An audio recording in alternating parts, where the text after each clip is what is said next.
Hello everyone. Today I'm going to discuss the topic message determination in purchasing. So, first of all, I'll discuss what is the idea behind this. So, in SAP, when you create any document, let's say you have created the purchase order. So, how this purchase order is sent to the vendor?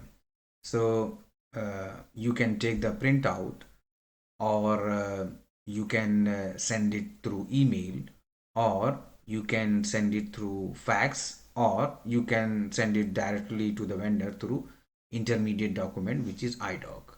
So to do this process we need some configuration and because this technique is based on condition technique, there are lots of configuration and along with that there will be maintenance of condition records. So if you see in this document which is purchase order ending with 330, and I have highlighted a button which is messages.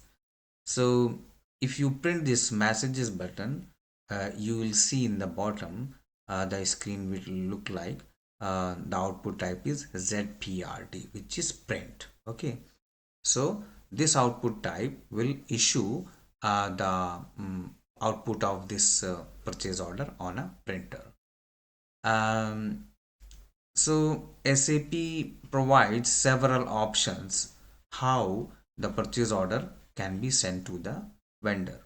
So first thing is printout, second is fax, and third is email, and another option is EDI. Okay, but mainly in this example, I'll discuss printout and EDI, which is intermediate document.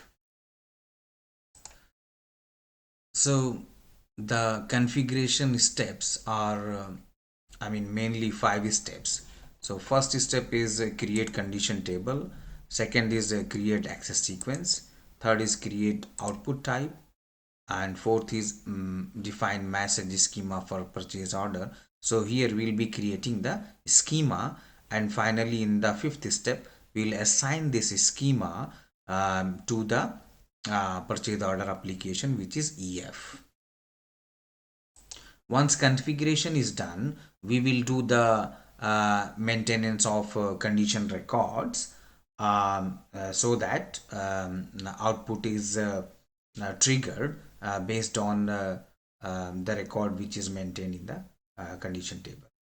The SPRO path is materials management, purchasing, messages, output control, and in output control I have highlighted in yellow color condition table creation, access sequence, message type, message determination, schema. So condition table, I would like to discuss condition table first. What is condition table? So condition table is a table which contains fields or just a field, and that sets the criteria which on what basis the output will be triggered. So in this case I have taken the combination of purchasing group plus vendor. So if purchasing group J07 and vendor 27, this is maintained as a condition record, then this any purchase order with these two information will trigger the output type ZPRT. There is one more condition table where there is just one field, vendor.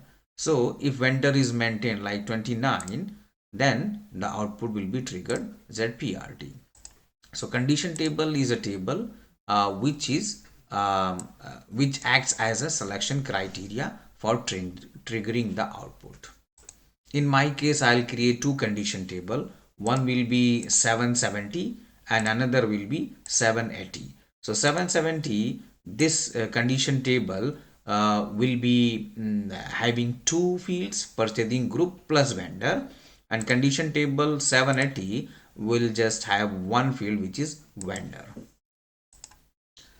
So to do the configuration, I'll go to the SPRO, then IMG, and materials management.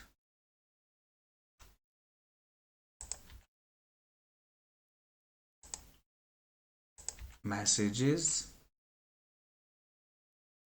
somewhere down the line. Materials management, purchasing,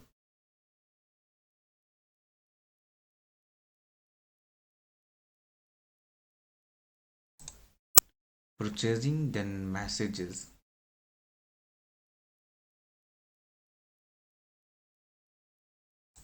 In messages, output control.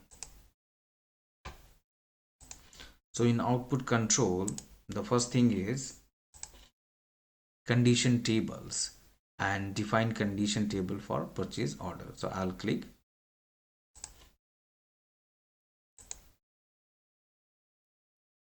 create condition table. So I'm going to create the condition table, which is 770. I'll just you can give any number you like. It should be more than 500 in the series. Then you have a list of fields.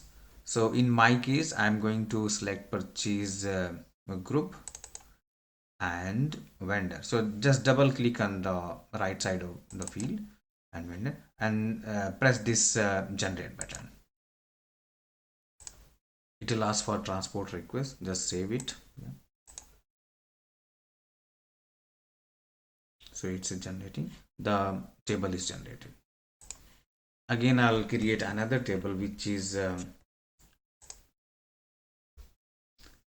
780 in the series. This is one more condition table, and it will have just one field, vendor. So double click vendor, it comes on the left side, and press this generate button. Say yes, create, and save. So table is generated.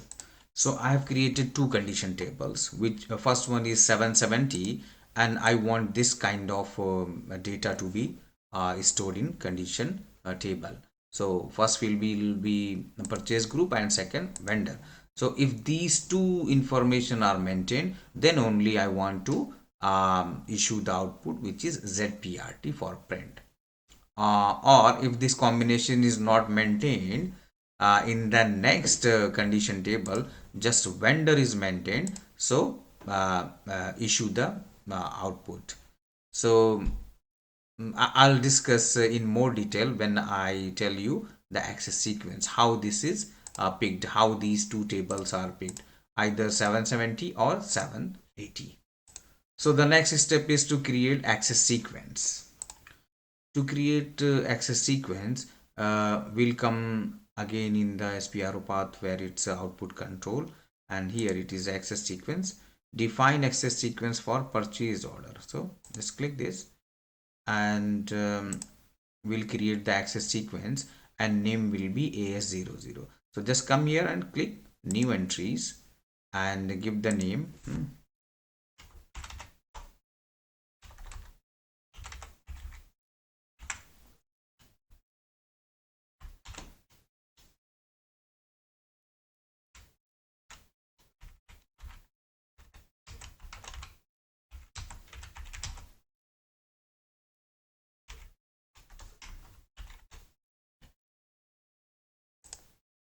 Save it.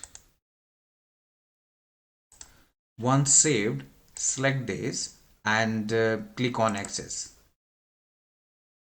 and click new entries. Enter the number 10, which is sequence, and the table 770. Select it, hit enter first, okay, and select this and say fields. So you will see the fields of the condition table. Now come back and on the access, and again put another condition table, which is 780. Hit enter, select it and say fields. Save from top, and access sequence is created.